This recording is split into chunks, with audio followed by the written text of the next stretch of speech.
എന്ന് പറയുന്നത് എന്താ? കമ്മ്യൂണിസം എന്ന് പറയുന്നത് വളരെ ഉയർന്ന തരത്തിലുള്ളൊരു ഹ്യൂമനിസമാണ്. ആ ഹ്യൂമനിസം ഉണ്ട്. ഈ ലോകമാകെ നന്നാവണം, മനുഷ്യരാശിയാകെ നന്നാവണം, ഈ ജീവിതം കൂടുതൽ ജീവിതവ്യമാവണം, ജീവിതയോഗ്യമാവണം, ഇനി ഒരുപാട് തലമുറകൾ ഇവിടെ വരാനുണ്ട്, ആ തലമുറകൾക്കൊക്കെ കൂടെ ജീവിക്കാൻ കഴിയണം എന്നൊക്കെയുള്ള ഒരു ചിന്ത, അതാണ് ഹ്യൂമനിസത്തിൻ്റെ അടിസ്ഥാനം എന്നെനിക്ക് തോന്നുന്നു. ആ നിലയ്ക്ക് one who is not a humanist cannot be a communist എന്ന് മാവോ സേതു പറഞ്ഞു. ഹ്യൂമനിസ്റ്റ് അല്ലാത്ത ഒരാൾക്ക് കമ്മ്യൂണിസ്റ്റ് ആകും.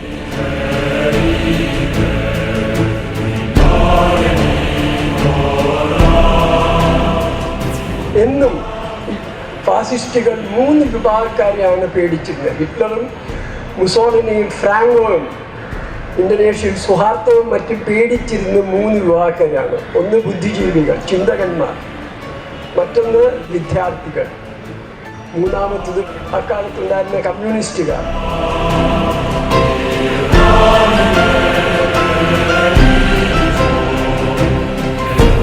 ഏറ്റവും മനോഹരമായ നാളത്തെ ലോകത്തിൻ്റെ ഒരു നിർവചനമാണ് each for all and all for each. ആ ബ്ലൂ പ്രിൻറ്റിന് അപ്പുറത്തൊരു പ്രിൻ്റ് ഇതുവരെ ആരും ഉണ്ടാക്കിയിട്ടില്ല. അത് മാർക്സ് ഉണ്ടാക്കിയത്.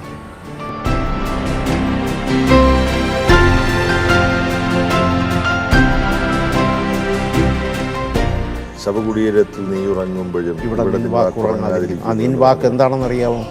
എല്ലാവരും ഓരോരുത്തർക്കും വേണ്ടിയും ഓരോരുത്തരും എല്ലാവർക്കും വേണ്ടിയും ശ്രമിക്കുന്ന ഒരു ലോകം വരണം എന്ന ആ വാക്കാണ് ഞാൻ അവിടെ മനസ്സിൽ ഉദ്ദേശിക്കുന്നത്.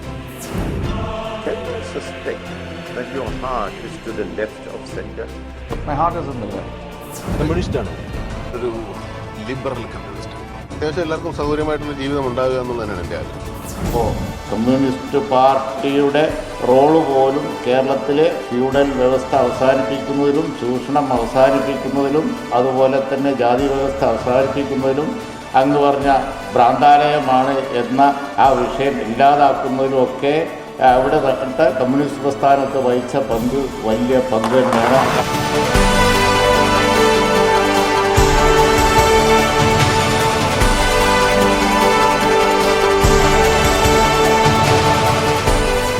കോളേജിലെത്തിക്കഴിഞ്ഞപ്പോൾ കിട്ടിയ ഒരു സ്വാതന്ത്ര്യമോ ദുസ്വാതന്ത്ര്യമോ തന്നെ എത്തിച്ചത് സഭാവിന്. സ്നേഹമുള്ള വ്യക്തി എന്ന് പറയുന്നതിൽ എന്നെ കൊണ്ട് നിന്ന് കെട്ടിയിടാൻ പറ്റുന്നത് സഖാവ് VS അച്യുതാനന്ദൻ. നമുക്ക് അദ്ദേഹത്തിന് ശേഷം ആര് എന്ന് ചോദിച്ചാൽ ഒരു പേര് കണ്ടുപിടിക്കാൻ ബുദ്ധിമുട്ടെന്നല്ല ഞാൻ പറയുന്നത്, കണ്ടുപിടിക്കാൻ കഴിയും.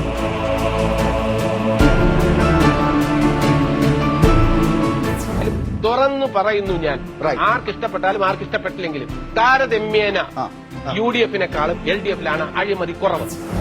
ഈ വരുന്ന ഇലക്ഷന് നിങ്ങളുടെ വിലയേറിയ വോട്ടുകൾ അത് അരിവാൾ ചുറ്റിക നക്ഷത്രം അടയാളത്തിൽ വോട്ട് രേഖപ്പെടുത്തി വൻപിച്ച ഭൂരിപക്ഷത്തോടുകൂടി വിജയിപ്പിക്കണമെന്നാണ് എനിക്ക് ഏറ്റവും ആദ്യം പറയാനുള്ളത്. ഈ വാർത്ത എനിക്ക് ചാലക്കുടിയിൽ ടിവിയിലിരുന്ന് കേൾക്കണം, വിജയിച്ചു എന്നുള്ളത്.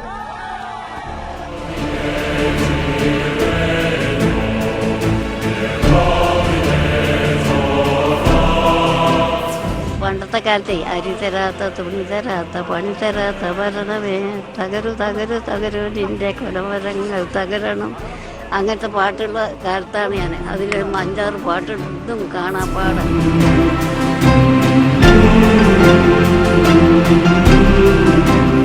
നാടിന്റെ സമഗ്ര വികസനത്തിനും സാമൂഹിക സുരക്ഷയ്ക്കും ആധുനിക കേരളത്തിന്റെ ഭാവി തലമുറയുടെ പ്രതീക്ഷയ്ക്കും നമുക്കൊന്നായി കൈകോർക്കാം. ഇടതുപക്ഷത്തിനൊപ്പം.